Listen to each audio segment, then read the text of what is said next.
Assalamualaikum warahmatullahi wabarakatuh. Untuk mengisi agenda PKM-PM saya hari ini, melalui video ini saya akan memberikan materi tentang tips menjaga kesehatan mental selama pandemi COVID-19. Menurut Dr. Lisa Damour, seorang ahli psikolog remaja, sekaligus dia juga penulis terlaris, kolumnis New York Times News bulanan, dia berkata bahwa psikolog telah lama mengakui bahwa kecemasan adalah fungsi normal dan sehat yang mengingatkan kita akan ancaman dan membantu kita mengambil langkah-langkah untuk melindungi diri kita sendiri. Namun walaupun demikian, menurut saya kita juga harus tetap menjaga pikiran kita agar tetap jernih demi kesehatan mental kita sendiri. Nah, saya akan menyebutkan beberapa tips untuk menghadapi stres selama pandemi COVID-19. Menurut Jakarta International Hospital, ada 10 tips untuk menghadapi stres di saat pandemi COVID-19.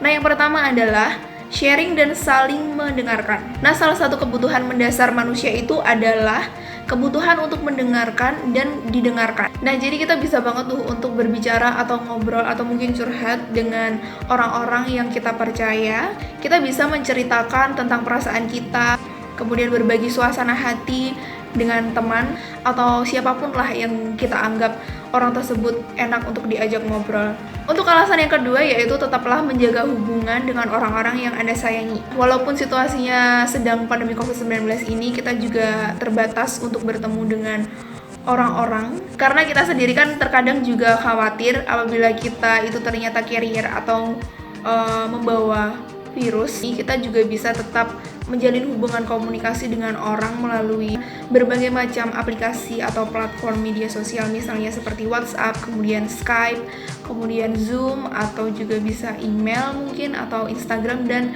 media sosial lainnya. Ya, karena kita sendiri kan kadang juga khawatir kan kalau ternyata kita bertemu dengan orang yang kita sayangin, ternyata kita sendiri malah carrier. Kita sangat bisa sekali memanfaatkan itu karena dalam menjalin hubungan komunikasi kita tidak harus bertemu secara fisik. Nah, ketika kita mengobrol menggunakan aplikasi tersebut, kita juga bisa sekali untuk saling curhat atau memberikan motivasi selama menjalani masa pandemi saat ini. Kita juga bisa saling menguatkan. Untuk tips yang ketiga adalah gunakan sumber terpercaya untuk mendapatkan informasi tentang COVID-19. Nah, menurut saya ini salah satu hal yang sangat penting untuk saya sampaikan karena menurut saya masih banyak sekali masyarakat di sekitar saya sendiri bahkan yang mudah percaya dengan berbagai macam pesan broadcast dari media sosial terutama WhatsApp yang sumbernya tidak diketahui secara jelas. Dan yang membuat saya menjadi prihatin, mereka mudah sekali untuk langsung percaya dengan informasi tersebut. Jadi, tidak semua informasi tentang COVID-19 itu benar. Berita hoax tentu selalu ada. Dapatkan informasi atau apapun itu terkait COVID-19 melalui sumber informasi yang terpercaya. Misalnya dari situs web WHO, kemudian dari situs web Kementerian Kesehatan Republik Indonesia sendiri juga bisa, atau Dinas Kesehatan.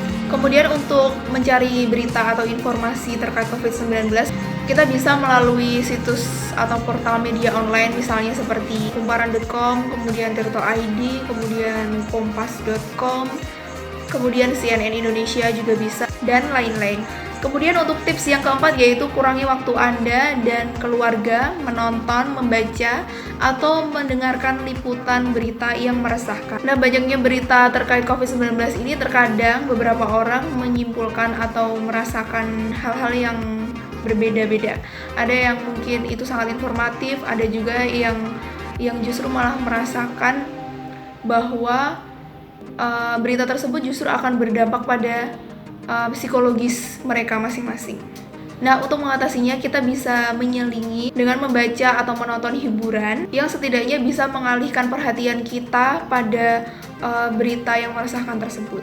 Atau kita juga bisa melakukan hal-hal yang sebelumnya biasanya kita tidak pernah melakukan hal tersebut. Misalnya, kita bisa memasak atau membuat kue dan lain sebagainya. Untuk tips yang kelima, jangan mengkonsumsi tembakau, alkohol, kemudian obat-obatan lain untuk mengatasi perasaan Anda. Nah, kita harus benar-benar menjaga kesehatan tubuh kita sendiri dan menerapkan gaya hidup yang sehat. Kita juga harus mengatur pola makan dengan memakan makanan yang bersih dan juga bergizi. Kita juga sangat bisa sekali untuk berolahraga, kemudian beraktivitas fisik di dalam rumah. Jadi jangan sekali-sekali kita menggunakan obat-obatan dengan alasan untuk menenangkan diri kita sendiri atau menenangkan kondisi psikologis kita sendiri tanpa adanya konsultasi terlebih dahulu atau rekomendasi dari tenaga ahli di bidangnya seperti psikolog mungkin atau psikiater. Untuk alasan yang keenam, kita tidak perlu panik dan rajin-rajin mencuci tangan dengan air bersih dan mengalir, dan juga menggunakan sabun tentunya. Nah, apakah membersihkan tangan menggunakan air dan sabun saja cukup? Jawabannya adalah iya, karena sabun dapat menembus lapisan lemak virus, kemudian menghancurkannya. Kemudian aliran airnya akan menghanyutkan debu dan sisa-sisa virus yang telah hancur. Jadi kita tidak perlu membeli cairan antiseptik yang mungkin harganya tidak wajar dan sangat tidak ramah di kantong.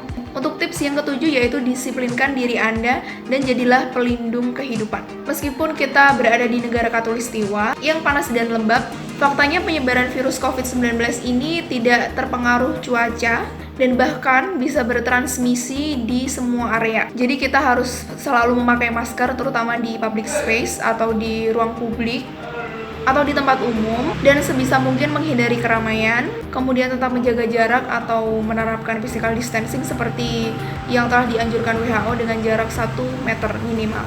Kemudian jangan mudah panik juga, lindungi kehidupan diri kita sendiri dan juga orang lain di sekitar kita, termasuk orang-orang yang kita sayangi dan kita cintai. Untuk tips yang ke-8, bahagiakan hati dengan membantu orang lain. Mulai saat ini kita bisa sekali untuk membiasakan diri kita untuk mulai memikirkan orang lain dan bagaimana cara membantunya. Kita bisa menggunakan kemampuan yang kita miliki untuk membantu orang lain, salah satunya dengan berdonasi sekecil apapun itu, karena berapapun itu jumlahnya tetap bermanfaat dan tentunya bisa menambah pahala untuk diri kita sendiri. Untuk tips yang 9 yaitu saling mendoakan dan memohon perlindungan kepada Sang Pencipta. Untuk hubungannya dengan COVID-19 ini, kita bisa berdoa supaya kita selalu dijauhkan dari paparan COVID-19. Dan langsung saja untuk tips yang terakhir yaitu tips yang ke-10, yaitu jika Anda merasa tidak sanggup, hubungi tenaga kesehatan profesional. Ada banyak sekali hotline yang bisa kita hubungi untuk berkonsultasi dengan tenaga profesional, misalnya seperti psikolog dan dokter kejiwaan seperti psikiater.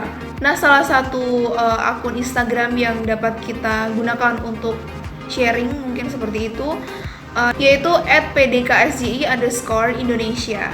Baiklah, video sosialisasi saya hari ini tentang tips menjaga kesehatan mental selama pandemi COVID-19. Semoga bermanfaat untuk kita semua dan semoga kita juga selalu diberikan kesehatan. Semoga pandeminya juga segera mereda dan bahkan segera hilang tuntas begitu, sehingga kita bisa beraktivitas normal seperti biasanya, seperti sedia kala kembali. Terima kasih atas waktunya. Wassalamualaikum warahmatullahi wabarakatuh.